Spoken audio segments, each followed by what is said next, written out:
So finally mga kaibigan, the long wait is over. Finally, Gemma Galanza maglalaro na ngayong finals ng PBL Invitational. Ang daming pasabog ng Creamline. And before that, huwag kalimutan muna mag-like and subscribe and pahit ng notification bell. Maraming salamat po. Well mga kaibigan, alam naman natin okay na ngayon ng Creamline, no? Malakas ang first 6 lineup ni Coach Sherwin Meneses, pero nakita nyo mas lalakas or mas lalong lalakas ngayon ng CCS dahil nga sa muling pagbabalik ng kanilang Darna na si Maring Gemma Galanza.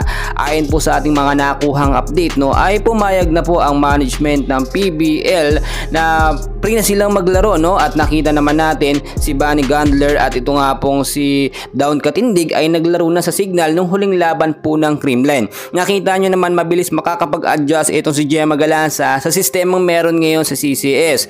So tulad ng ating sinasabi, kailangan din namang makapagpahinga yung ilang mga spikers po ng Creamline at si Gemma Galanza naman nakita nyo yung gigil niya na makapaglaro.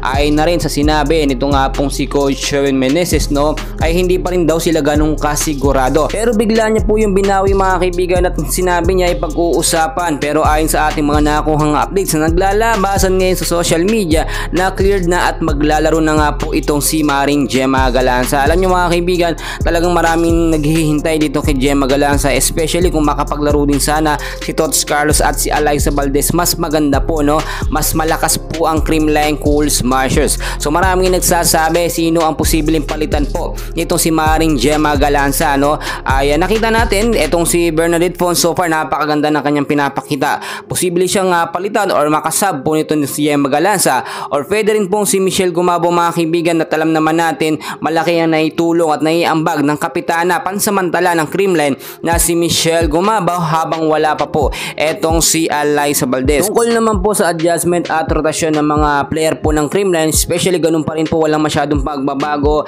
Ang setter pa rin po si Kyle Negrito dahil na perfect na po niya ang napakagandang set, no. Yung tipong mga galawan noon ni Gia Muraday, kuhang-kuha na po nitong si Kyle Negrito. Doon po kasi talaga pit na pit po ang mga spikers po ng Creamline Cool Smashers. Doon sabihin na natin medyo maninibago ng konti si Gemma Galanza dahil si Erica Staunton makakasama niya po sa loob, pero napakagandang exposure po nun para kay Erica na makasama po itong Darna ng Creamline na si Gemma Galanza. Kaya naman mga kaibigan, lahat po ng mga CCS fans ay excited dahil nga po napakalaki ng chance ng Creamline na makagintong medalyan po muli, no, sa pagkakataong ito. Grand Slam nga pong inaasahan natin dito sa Creamline Cool Smashers and still undefeated. Well mga kaibigan, mamaya may kaganapan po muli tayo, and please wag na wag niyo pong kakalimutan i-like and subscribe ang ating YouTube channel at pahit po ng notification bell.